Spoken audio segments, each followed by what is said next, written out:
Bienvenidos nuevamente. Estudiaremos un elemento más de la electrónica analógica. Le toca ahora su turno al transistor.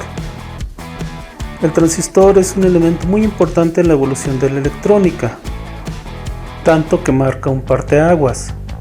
Existe un antes y un después del transistor. El antes lo constituyen los tubos de vacío, mejor conocidos como bulbos. Estos eran voluminosos, disipaban una gran cantidad de potencia y tenían una vida útil bastante corta. Dicho en otras palabras, ocupaban mucho espacio, se calentaban enormemente y había que estarlos cambiando constantemente. El paso del tubo del vacío al transistor ha sido el mayor salto tecnológico de la historia de la humanidad. Esto es casi comparable al descubrimiento del fuego. El transistor, entre otras ventajas, ha permitido la miniaturización. Esto llevó a la fabricación de los circuitos integrados. La llegada del transistor impulsó lo que ahora se llama revolución electrónica. Sin la invención del transistor, la mayoría de los dispositivos electrónicos de los que somos tan dependientes no existirían.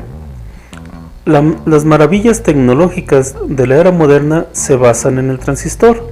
Computadoras personales, televisores, teléfonos inteligentes, tabletas, laptops, enrutadores, exploradores espaciales y un muy largo etcétera.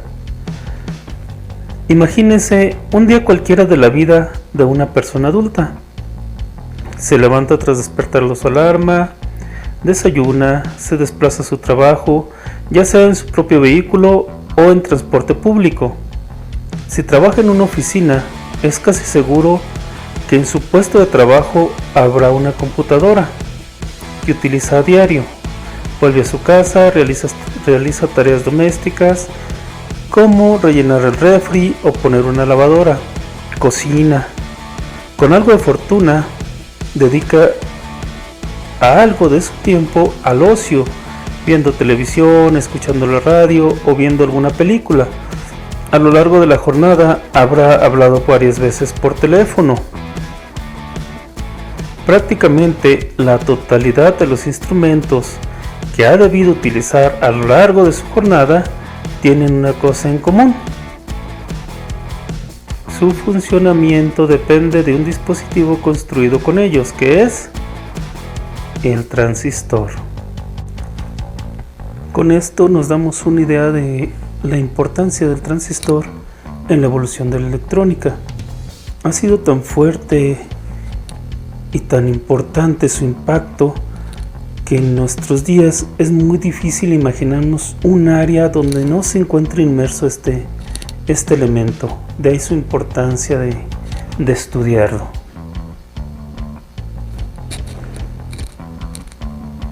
Bien, la palabra transistor viene de la conjunción de dos palabras en inglés que son transfer y resistor.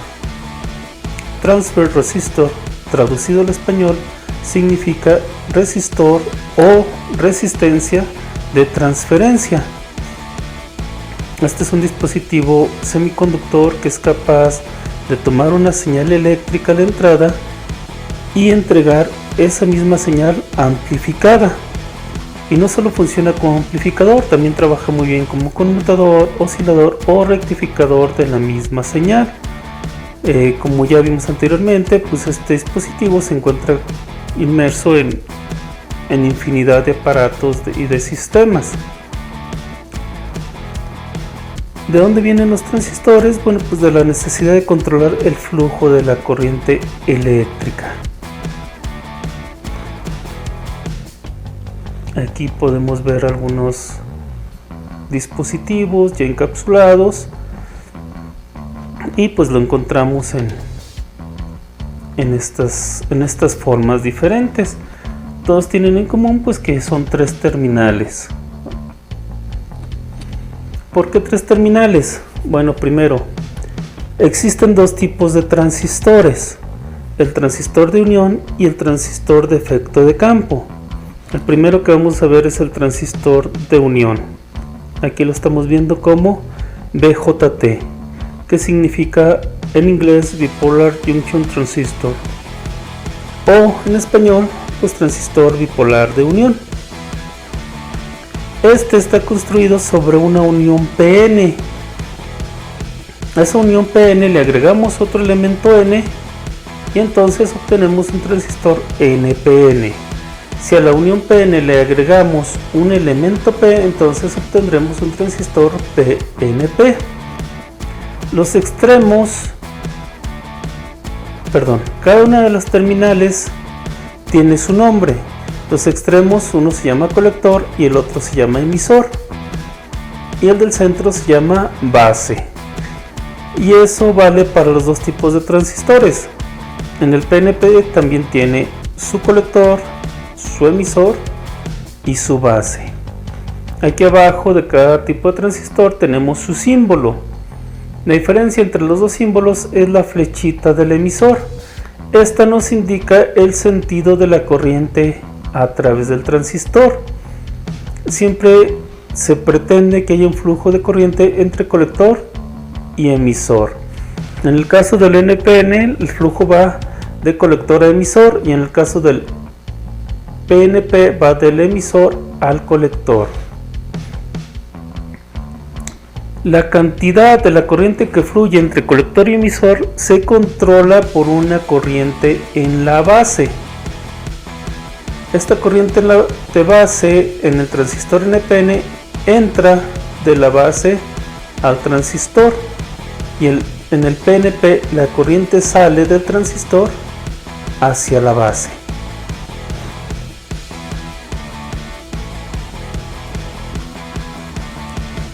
Bien, el transistor trabaja en tres posibles regiones o zonas. Una es la región de corte, que es donde el transistor no conduce y se comporta como un interruptor abierto. Otra es la región de saturación, donde el transistor conduce totalmente y se comporta como un interruptor cerrado. Y la otra es la región activa, que es donde el transistor ni está en corte ni está saturado, y es un intermedio entre ellos dos, y el transistor es cuando toma una señal y entrega esa misma señal pero amplificada. Entonces ahí funciona como amplificador.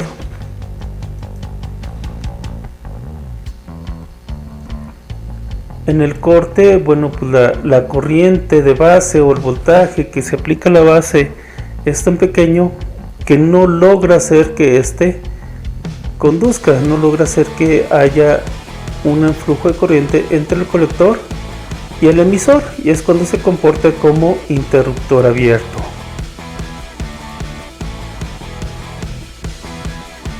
En la saturación es tan fuerte la corriente de base o tan alto el voltaje en la base que el transistor se comporta como un conductor, ya no como un semiconductor, sino como un conductor. Entonces ahí hace las veces de un interruptor cerrado.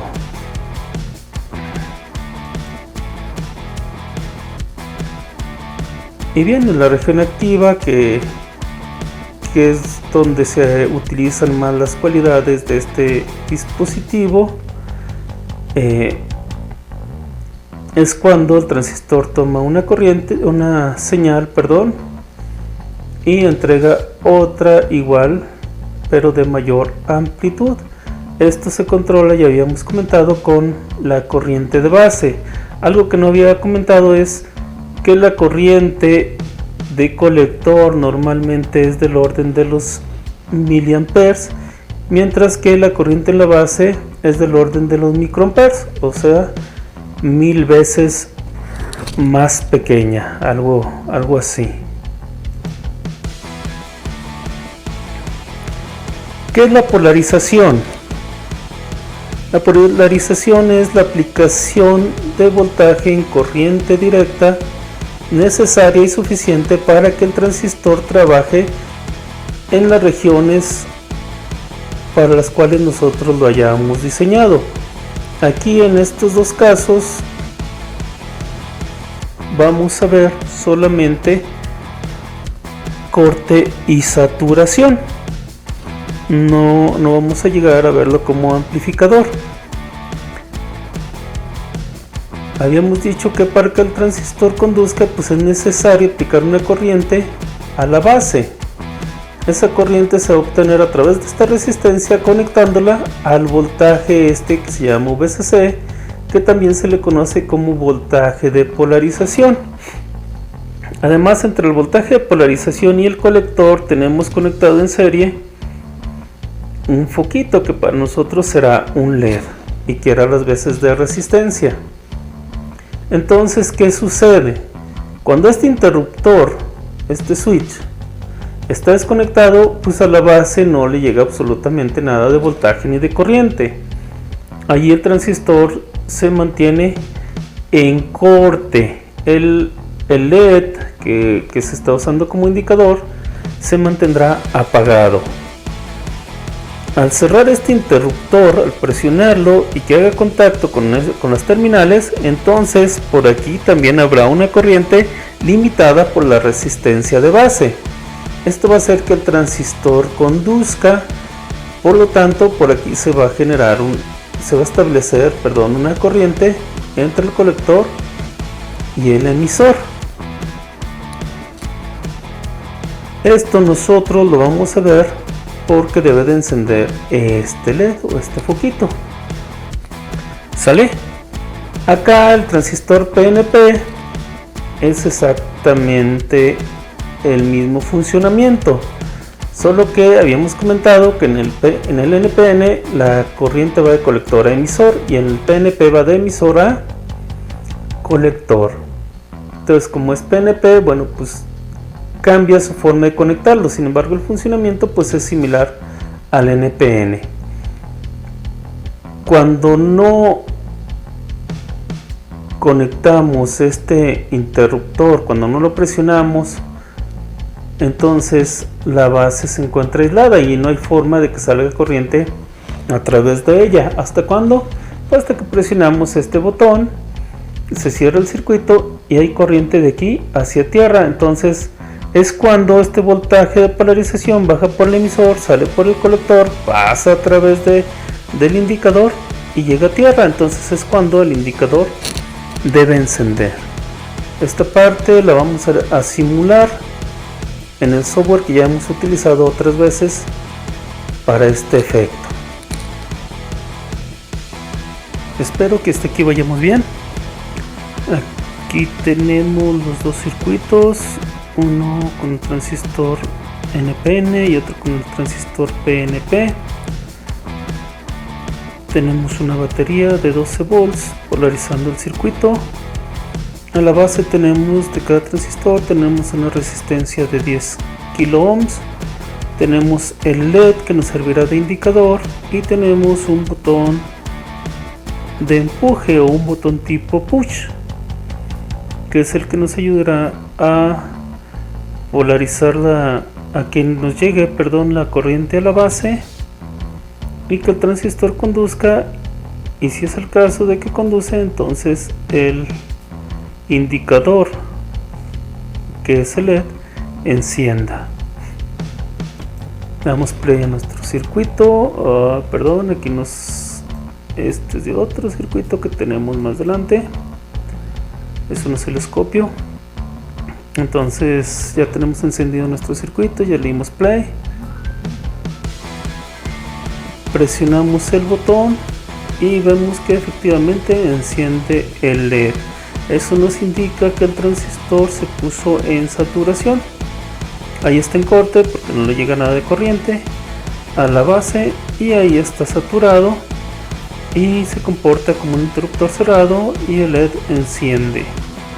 Acá en el otro circuito pues ocurre lo mismo, presionamos sale la corriente de la base hacia tierra. Eso hace que el transistor se sature, conduzca totalmente la corriente y pase a través del LED. Soltamos el botón y el indicador se apaga, dado que ya no hay circulación de la base hacia tierra. Entonces tenemos ahí nuestros dos circuitos, y como agregado ahí tenemos los transistores trabajando en corte y saturación. Como agregado aquí tenemos un circuito amplificador con un transistor NPN. Por eso nos aparecía el osciloscopio. ¿Qué tenemos? Tenemos un voltaje de polarización de 9 volts. Tenemos unas resistencias que nos aseguran que la base va a estar trabajando sin caer en corte ni en saturación. Y eso nos va a ayudar eso va a hacer que el transistor amplifique esta señal de entrada. Voy a parar el simulador para ver las características de la señal. Tenemos una señal tipo seno, una onda senoidal con una amplitud de 10 milivolts. Imagínense que son 10 milivolts, 10 milésimas de volt, es muy poquito. Una frecuencia de 10 kilohertz. Vamos, ok. Entonces esta señal va a pasar a través de este capacitor, va a llegar a la base y va a salir amplificada por aquí. Sale por el colector, pasa a través de este capacitor y la vamos a ver con el osciloscopio. ¿Sale? Entonces le damos play. Como ya he cerrado el osciloscopio, pues ya no me aparece. Lo llamamos nuevamente para que aparezca y ahí está. La señal de entrada es esta amarilla. Si checamos aquí en la perilla del voltaje de color amarillo, nos indica que cada división es de 5 milivolts. Entonces son 5 10 milivolts positivos y 5 10 milivolts negativos. A la salida del circuito amplificador tenemos conectado el canal B, lo que nos da la señal de color azul. Si checamos aquí en la señal de color azul, la perilla del voltaje de color azul, tenemos un rango de 0.5 volts, 0.2 volts. Entonces aquí serían 0.2, 0.4, 0.6, 0.8, 1, 1.2, 1.4 volts de salida. Entonces si entran 10 milivolts y sale 1.2 volts, imagínense cuánta ganancia tenemos. Hagan cuentas por favor, a ver cuánto nos da de ganancias. Dividan 1.4 entre 10 exponente a la menos 3, o lo que es lo mismo 0.01 volt. Eso nos da una ganancia de 140. Si no me equivoco, ustedes podrán hacer sus cuentas y ya me dirán si me equivoco. Entonces aquí la ganancia es de 140. Esta señal que está entrando se está amplificando y está saliendo amplificada, 140 veces. Aquí vemos que la señal nos está saliendo invertida. Eso es por la configuración del amplificador. Es un amplificador inversor con una ganancia de 140. Entonces con esto comprobamos el funcionamiento del transistor tanto en sus regiones de corte y saturación como en su configuración de amplificador. Es momento de cambiar de tema. Vamos ahora con el transistor de efecto de campo, mejor conocido como FET. Este transistor físicamente a nuestros ojos es muy parecido al BJT. Sin embargo, su construcción es bastante diferente. Ya de entrada sus terminales no se llaman igual. En el BJT existía un colector, un emisor y una base. Aquí es un drenaje, una fuente y una compuerta. Las letras con que distinguimos las terminales no van con su nombre en español, nuevamente corresponden a su nombre en inglés. ¿Cómo está construido un FET?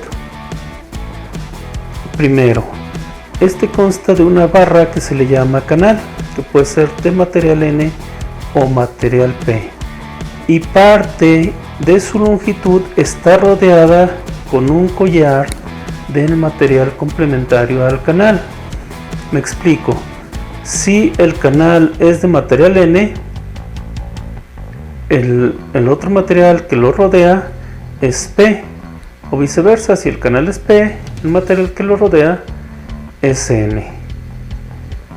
Aquí tenemos el símbolo de un FET canal N y el símbolo de un FET canal P. ¿Cómo funciona un FET? Sabemos que existe un canal y un material que le rodea. El material que le rodea está conectado a una terminal que le llamamos compuerta, y el canal en sus extremos está conectado a una terminal que se llama drenaje y otra que se llama fuente. Si polarizamos el drenaje y la fuente, pues se generará una corriente a través del canal. Por otro lado, entre la compuerta y el canal forman una unión PN, y sabemos que en toda unión PN se genera una barrera de potencial. Si esta unión PN no está polarizada, pues la barrera de potencial se mantendrá en su mínimo, y entonces la corriente establecida entre el drenaje y la fuente puede fluir libremente. Ahí, si hacemos una analogía con el transistor BJT, pues equivale a trabajar en la región de saturación, que aquí en el FET se le llama región óhmica porque se comporta como una resistencia.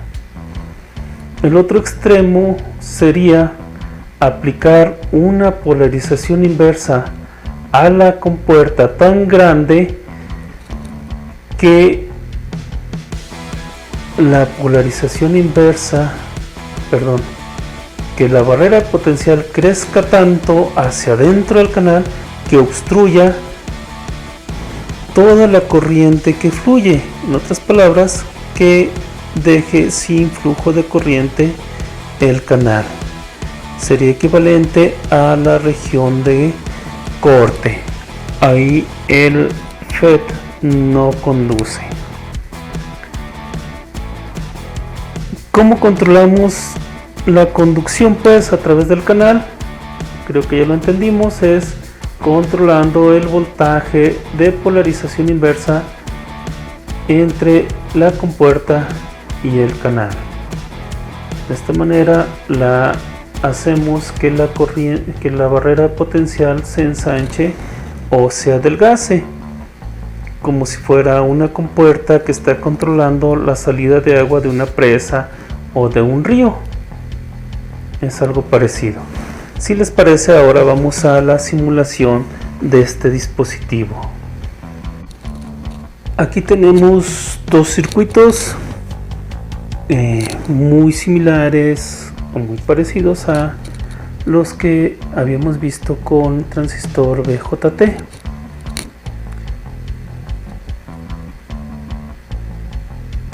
Si presionamos este botón de presión, valga la redundancia, pues vemos que el FET conduce y el LED enciende. Este es un FET canal N. Entonces, de esa manera estamos entre la región óhmica y la región de corte del FET. Acá de este otro lado tenemos un FET canal P. Si vemos, pues hemos invertido la fuente, la tierra y la dirección del LED. Igual, mientras no le damos voltaje a la compuerta, pues el FET se mantiene en corte. Al alimentar la compuerta, el FET pasa a la región óhmica y conduce, que es cuando enciende nuestro indicador que hemos puesto, que es un LED.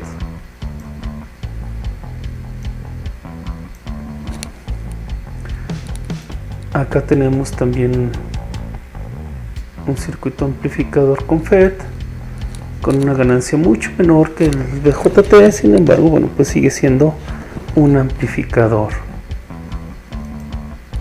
Abrimos el osciloscopio. Aquí está esta señal fuera de lugar, habría que nivelarla con la señal de entrada. Sin embargo, bueno, pues ahí podemos ver básicamente la ganancia. Aquí vemos que la entrada es de 1 volt. Aquí tenemos 1 volt, entonces sube un cuadrito, por lo tanto tenemos 1 volt de pico de entrada. De pico a pico pues serían 2 volts. Y a ver, vamos a tratar de nivelarla con la...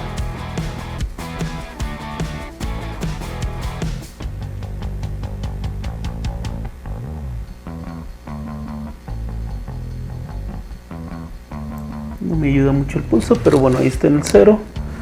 Aquí también es 1 volt.